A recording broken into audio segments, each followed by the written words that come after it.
Another day, another dollar. Literally. Thanks to a little something called cryptocurrency. If you have no idea what I'm talking about, let me explain the broadest sense possible. Cryptocurrency is essentially online currency that can be raised or lowered in value depending on how many people use it, just like any form of money. What makes cryptocurrency unique is the fact that anyone can make their own version, as if it was legal to make your own $3 bills or something. Obviously, it's not that simple to exploit because the value and quantity one person is able to have exists in a highly controlled system, whether they're the ones who created it or not. But yes, the basic premise is that anyone can create their own form of legal currency that is able to be exchanged. The pioneer of this business goes by a name I'm sure you've all heard of. Bitcoin. But it was only the dinosaur of this ever-evolving landscape, and after the meteors came, new competitors rose up to take its place, sometimes just as a meme, like Dogecoin. It was made as a joke but still saw a rapid increase in use, especially after the temporary meme review host bought into it as well. Unlike stocks, cryptocurrencies only increase in value as they grow in popularity, so a lot of people invest in them to try to create their own and hope to get lucky. Still, even though anyone can technically do it, learning the skills to create your own cryptocurrency is not an easy feat. And for those who have, marketing the currency and raising its value is even more difficult, and largely luck-based. But you don't need to be Albert Einstein and reinvent the wheel to get a piece of the pie chart. There's a much easier route to riding the crypto trend that many are taking part of as of now. NFTs. The concept is simple. NFTs have a set value that's backed by a cryptocurrency. In most cases, Ethereum. Much like buying the currency itself, buying NFTs raises the value of the currency used to purchase it, and anyone can make one. But rather than being similar to dollar bills, a better comparison would be to something like Pokemon cards. They're digital collectibles that can be traded from person to person. The term NFT is an abbreviation for non-fungible token, meaning each one is unique and impossible to replicate, unlike the currency itself. Essentially, each NFT is a rare, one-of-a-kind Pokemon card, and everyone wants to be the kid with the most good cards. Think of those stereotypical WoW players who do nothing but build their online collections of rare armor mostly to show off to their equally nerdy friends. That's the appeal. But while treasures in a game can aid you in playing it or be an achievement, NFTs exist solely to be collected with no real life or even online function outside of showing it off. An NFT is actually nothing more than a link containing a code to an image, video, or any online piece of media. But once viewed, the file is made public, or sometimes already exists publicly to begin with. The NFT link may be one of a kind, but the media itself is anything but. I personally believe that I can screenshot it at any point and own it without paying anything. No, you can't, and I'll tell you why. Ready? That's the equivalent of having a counterfeit Pokemon card or a counterfeit baseball card. Like, yeah, you have it, but no, you don't. No, you don't. No, you don't. You don't have it. The beauty of NFTs is literally everyone already owns them, but the difference is when you buy the NFT version of it, it gives you a little authenticated chain in the blockchain that lets everyone know that you're a fucking idiot. It basically just stamps it to let everyone know that you're dumb. It's actual fucking nothingness. You are paying for the idea of something in most cases. The only real purpose to buying the original is sheerly bragging rights to say you have the official version, and the ability to exchange for other NFTs in the sites that sell them. In other words, trade one set of bragging rights for another. And if there's any group that loves to show off, it's online fandoms. So of course, if you're a public figure and have a following of any sort, there's demand. Especially if your audience is composed of internet addicts. It's no surprise that a lot of people are jumping at the opportunity to make a profit from them. And of course, an even larger group of people is getting involved just for the sake of making an investment, buying NFTs with the intent to resell them once their value or the value of the currency goes up.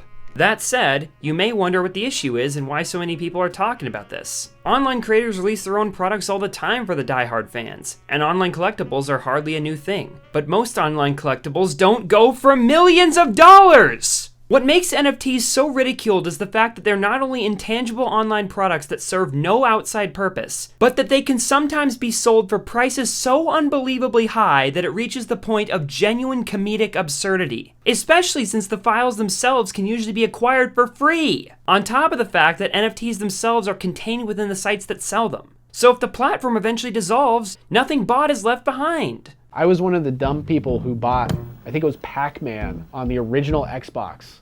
They shut original Xbox servers down in like 2007. You can't access that content anymore. You can't even re-download the $10 copy of Pac-Man that you bought back then. I didn't own Pac-Man. Microsoft gave me permission to download Pac-Man, and they had the rights to pull that whenever they wanted. But who knows, maybe I'm just being ridiculous, and maybe the person who spent $2.9 million on a screenshot of Jack's first tweet saying it's as important as buying the Mona Lisa will be completely satisfied with their purchase in a few years when the website is gone. Fantastic. The only reason this entire market exists at all is because there are a lot of stupid people out there, and an even bigger group of smart people who want to take advantage of them. And as we all know, if there's anyone that loves to take advantage, it's YouTubers. So let's look at a few of them who created their own NFTs. And just to be clear, this isn't inherently a critique of the people themselves. I don't blame people for just supplying a demand even if said demand is ridiculous. And many online figures who jumped on the bandwagon did so before a lot of the negative effects were discovered. Because as if it couldn't get any worse, NFTs are extremely detrimental to the environment due to the insane amounts of power required to operate the server rooms that enable the system of publishing and distribution. The economy of NFTs is very complex and there are more than enough people analyzing it, so rather than repeat their same points, let's take a step back and just enjoy the show by laughing at some examples of YouTuber NFTs I could find. Some of these may range from being fairly reasonable to flat out insane. Just to make things interesting and try to give credit where it's due, it'll be a tier list. The lower tiers represent the most effortless, expletive, and pointless content possible, and anything higher will be for times where NFTs are interesting or actually have some perks that make it worthwhile. Starting off strong, we have the one, the only, Jake Paul. The legend himself has graced us with the opportunity to buy one of his 69 Future of Boxing rookie digital cards. Wonderful. Along with tickets to the boxing event, unreleased music, and the victory highlight moment. You know, the tickets to the event and the unreleased music, that's kinda cool. At least that has some exclusivity to it, but the victory moment highlight NFT is literally just a clip that any fan of Jake Paul would have already have seen. Oh, and we can't forget the 5 other digital boxing cards, all with very appropriate price tags as you can see. What can I say? I'm sold! Jake Paul is a world-renowned investor, entrepreneur, entertainer, and professional athlete. Not quite the words I would have used, but okay. Paul has been one of the most searched people on Google since 2018 and on multiple occasions has trended across all pages of Twitter at once. Well, props to him for owning up to it, I guess. And of course, there's his brother who's reported to have made $5 million on his own digital card after apparently buying $2 million worth of Pokemon cards. I guess the comparison was warranted because this just proves that there's definitely an intersection between those two markets. Cause it's just a card. Evidently, there were 3,000 released for 1 ETH apiece. Sounds cheap enough until you realize the equivalency is $2,200. On top of Logan selling video clips from his own content as standalone NFTs as well. And they were selling for like $13,000. Actual, just 30-second clips of him opening packs were selling for $13,000. It's something that everyone already has access to. You know, maybe if he made an NFT of the Suicide Forest video, then maybe I'd be hooked, but as is, who cares? On the plus side, the buyers were entered into a pool where they could be chosen to win $40,000 worth of first edition Pokemon cards and a trip to LA to attend his next unboxing stream in person. I guess one Paul's offering boxing tickets and the other's offering unboxing tickets. Beautiful. Gonna have to go with C tier with this one too. The NFTs themselves are pointless, but you can at least argue that it's an overpriced raffle with a decent prize. Next, we have Trisha Paytas. Right off the bat, I know nothing about her. She was in a Leafy video once, and now has a podcast with H3H3, I think?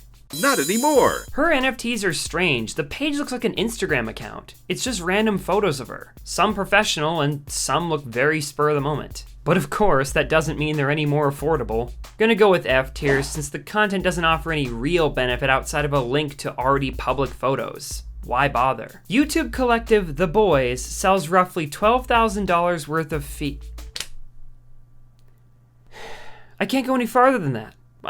What am I even supposed to say to this? Next we have the man himself, Pewdiepie. Sponsor! This video is sponsored by Wallin. Download it right now. It's available for iOS and Android. It's a game that lets you join events. Right now, I've joined the Sleepy Hollow event.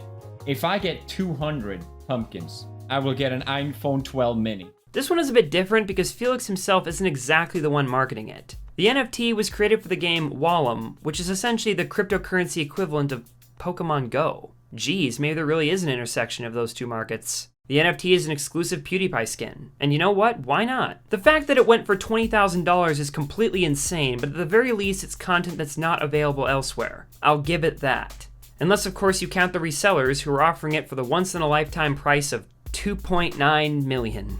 Not anymore. It's just an overpriced DLC of sorts, so I'll put that one in A tier. This is by NFT standards, keep in mind. Then we have the H3H3 NFT celebrating the 5-year anniversary of Vape Nation. Of course, you all know how much I love that video and that I'm an enthusiastic Ethan supporter. D tier. It's just a simple video with no outside perks, but at least it's well made. How about we get a bit crazier though? What's the next step above a YouTuber making NFTs about their content?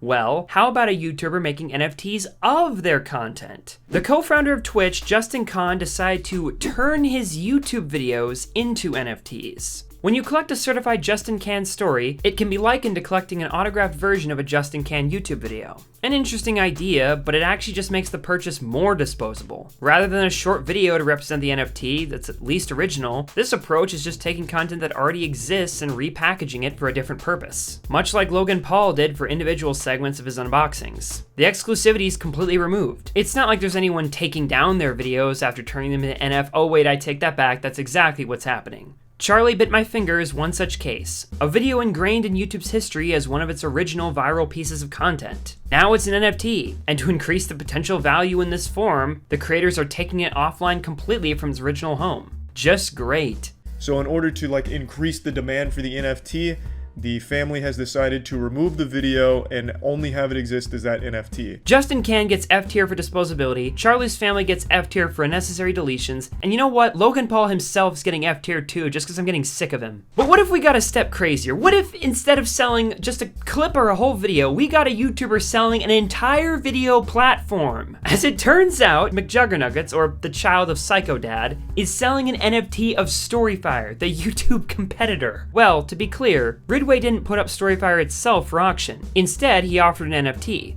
a one-of-a-kind custom GIF of the Storyfire logo, with the starting price of $1. Oh, but hold on, there's one small perk. But here's the catch. By purchasing this NFT, you will unlock the entire Storyfire source code. That'll give you access to the storyfire.com domain name and all the source code for the website, for the iOS app, and the Android app. That's it, right? That is it.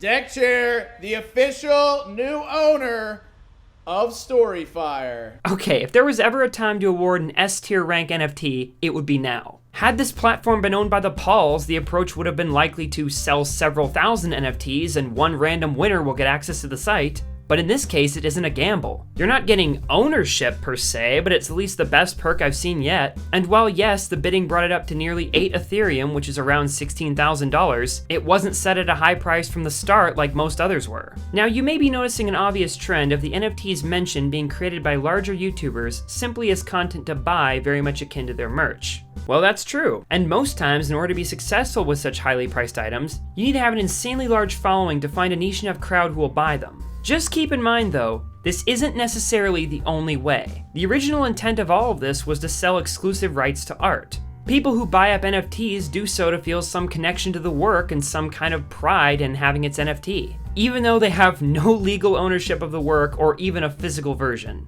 And that said, many artists who produce recognizable work have cashed in on this idea by selling it in NFT form. More often than not, the YouTubers who take this route are animators. Typically though, the ones who jumped on this trend did so before learning of its consequences, unlike the prior figures. Knowing what you know now, would you still have made NFTs?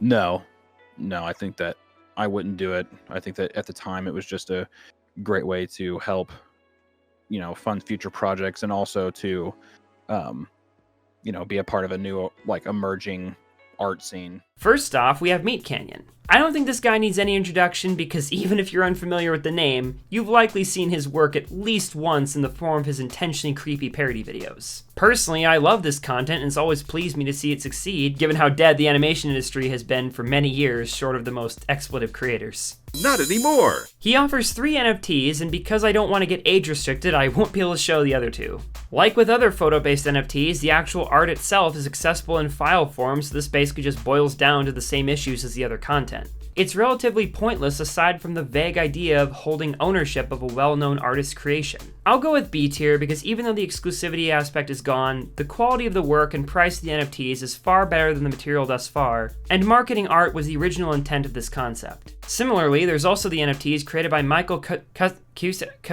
Cusack, and Zach Haddle, or as he's better known, Psychic Pebbles. The pack being offered is known as Insane Critters, each being a short animation involving a creature with various mental disorders. They offer a total of 3 at a price of $1,100 each with random chance as to who gets which. Given that the content has more depth than a simple image and is a lot cheaper than most others, I'll give Insane Critters high B tier. In terms of YouTube artists, the only other one I could find who's in the NFT market is Ross Draws, who makes digital art tutorials. Although as of now, he's only expressed interest rather than having created his own. This tweet wouldn't even be worth mentioning if it wasn't for the fact that it showcases how controversial creating an NFT can be due to the negative effects. Pewdiepie, Meat Canyon, and Psychic Pebbles all joined the trend before this was known, but many others are thinking twice about joining or are pursuing more environmentally friendly options. The same, however, cannot be said for 2 other animators who chose to get involved much more recently. That being Brody Fox of the Yo Mama channel and Dane Bowe of Annoying Orange. Lumping Annoying Orange in with animators may be a bit of a stretch, but still. Brody Fox is currently developing NSFW NFTs of several characters, and Dane Bowe sold a 4K remastering of the original Annoying Orange skit that went viral over a decade ago and prompted him to give the character its own channel. Both experienced major backlash for their involvement in the trend, but the sequence of events that unfolded for Annoying Orange was much funnier. The NFT listing was posted, advertised as being the only way to view the original sketch in HD, but by using the inspect element on Chrome, it was apparently possible to rip the MP4 directly from the page. And in the heat of the backlash, the video was reposted everywhere, with Dane and his company trying everything to keep it offline. Eventually, they gave up and just posted it to their own channel for everyone to see. In terms of the NFT content itself, I'll give props to both Brody Fox and Dane Bowe for at least creating original material rather than repurposing something else. Had the leak never happened, the Annoying Orange NFT would have been previously unseen content. It may have just been a remastered cut, but that's a step above just re-uploading older videos with no alterations, and they're not taking down the original. C tier for both. There's one other type of creator in this market. Successfully selling NFTs is all about recognizability. Once again, like with Pokemon cards, their value is only sustained by the source material's popularity. Everyone wants to have the card of their favorite little creature they saw on TV. And had the Pokemon games and anime never existed, the cards would lose their value to most who don't simply use them to play the card game itself. The same goes for NFTs. Actors, music stars, and celebrities are all jumping to use the ascribed value their recognition offers them to shill a product. In terms of YouTubers, some are simply large creators seeking to bank off of their image, others are artists whose appeal is their work itself, but there is a third group: memes. While the person behind one might not be a popular figure, a meme itself can be more recognizable than even the biggest online creators or work by even the most acclaimed artists. Rarely is this able to be utilized though, since the only way of monetizing this kind of popularity in the past has been to sell merch. But now, that's changed. Several popular memes, such as the Disaster Girl, were recently sold by their creators as NFTs, with this one in particular going for $473,000. Jeez. But sometimes the figures behind them have a YouTube presence, one that was either the means of creating the meme or was made afterwards to ride the wave of its popularity. The examples of this that I could find are Charlie Schmidt, Lena Morris, Chris Torres, and Kyle Craven, creators of Lasagna Cat, Overly Attached Girlfriend, Nyan Cat, and Bad Luck Brian respectively, all of whom are also YouTubers. But I'm betting a lot of you didn't even know a Bad Luck Brian channel existed at all. But that's because as of 5 years ago, it had been wiped clean, with content only surviving in the Wayback Machine. He came back just recently when marketing for the official Bad Luck Brian NFT began, alongside multiple other gifts. Charlie, Lena, and Chris followed similar paths, each releasing an NFT of their original meme. According to sources, each of the 4 of them sold for around $44,000, $74,000, $411,000, and $580,000.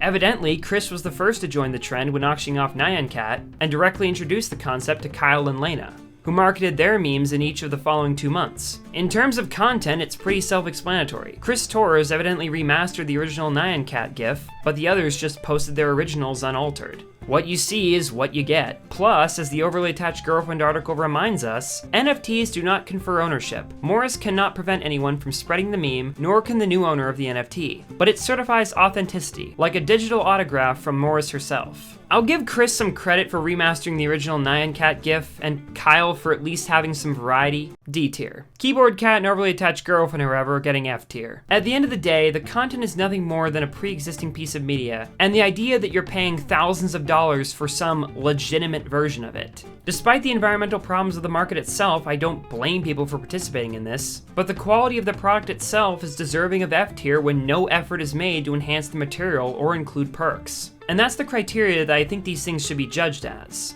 But now, ladies and gentlemen, there is one NFT I know of that was truly done right. One that gives the purchaser their full money's worth, does no harm to the environment, and has the same amount of content as most of the NFTs discussed today. One truly deserving of the SS tier ranking, the Just Jargon NFT. This one's a little bit different, so you're gonna have to follow me closely on this, okay? Here are my instructions in order to buy it. 1, close your eyes.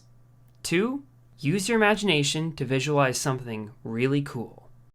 And that's it. If NFTs aren't about having a file like all these articles are saying, and what truly makes them legitimate is just their creator deeming them so, like, yeah, you have it, but no, you fucking No, you don't. No, you don't. You don't have it. then I say my NFT is just as real as any of the others. So congratulations, you just bought it. You are paying for the idea of something in most cases. There isn't much more that can be said with a topic like this that hasn't been said already. I'm far from the only one complaining about the stupidity of NFTs, but I'll be the first to say that I do get it. It genuinely is like collecting Pokemon cards in that they have no appeal outside of brand recognition and the joy of collecting. And of course, the concept of collecting isn't just limited to cheap things. Car collections are quite common among the rich, and rarely are any of them driven, so it's not like it serves a practical purpose. And as someone who spends so much time online, I can see why people don't care that NFTs don't exist in a physical medium. But that said, few if any hobbies have all of these drawbacks at once, on top of the environmental concerns. So to me, the question isn't what's the appeal in NFTs, but rather, how will this end? If there are enough people who will gravitate towards NFTs as opposed to any other form of collecting, how far will this develop? Will we see Hollywood studios sell NFTs of their movies and characters alongside every new release? Will people abandon their current mediums and create their respective content exclusively in NFT form? Will the sale of NFTs become a standard aspect of the merchandising industry? I can't say. If this trend burns itself out, maybe nothing will change. But at the rate people are pushing it, mainstream companies are bound to follow eventually.